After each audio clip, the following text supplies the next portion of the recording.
A uno cuando está en el colegio le enseñan a calcular las áreas de un rectángulo, de un cuadrado, de un triángulo, inclusive hasta de un círculo. Pero cuando uno está en la vida, las superficies no vienen así, o sea, no tienen esa forma. Uno tiene que aprender otra cosa, porque, por ejemplo, si uno tiene que sembrar un campo, los campos no son necesariamente rectangulares o tienen una forma de las que uno conoce cómo calcular la superficie.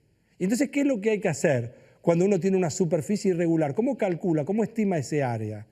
En todo caso, si uno tiene que sembrar, lo necesita. Si uno tiene que comprar, en todo caso, pintura para pintar una pileta que tiene forma irregular, ¿cómo se hace?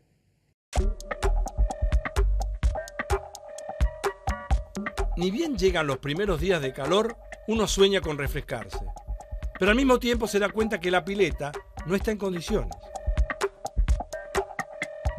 Hay que pintar el fondo, pero ¿cuánta pintura necesitamos?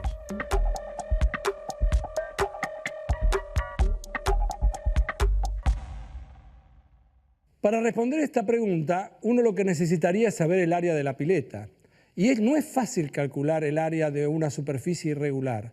En todo caso, y esta es la clave que estoy invitando a ustedes que piensen, que para poder calcular el área de una superficie irregular hace falta pasar por las regulares. Es decir, hace falta pasar, en todo caso, como para ir aproximando. De hecho, si la pileta fuera rectangular, en ese caso sería fácil.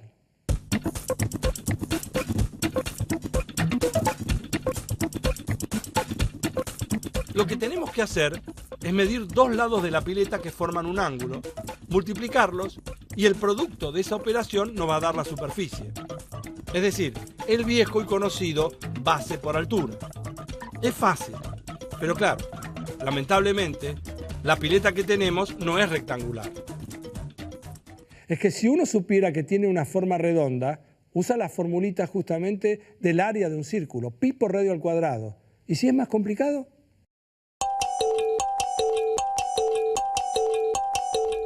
No existe una fórmula para obtener la superficie exacta de una pileta como esta.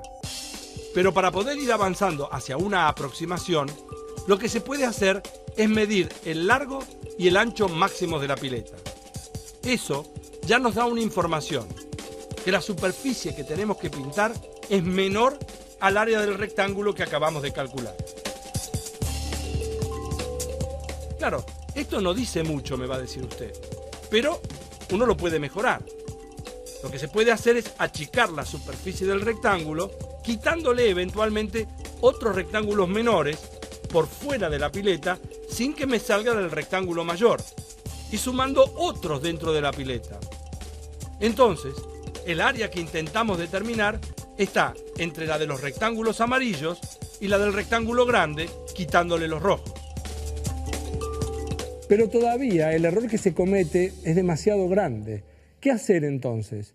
Lo que uno tiene que hacer es repetir el proceso, repetir el método, refinándolo, porque de esa forma se alcanza mayor precisión.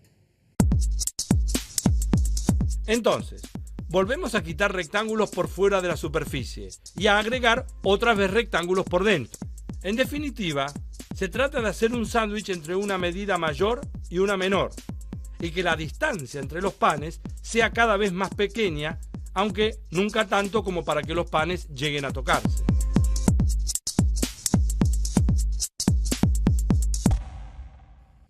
Si uno no quiere que el pintor se harte y en realidad en algún momento decida tomar una acción drástica con uno, lo que tiene que hacer es parar en algún momento cuando uno considere que el error que está cometiendo ya es tolerable, es aceptable y decirle, mire, termínelo acá, no hay problema.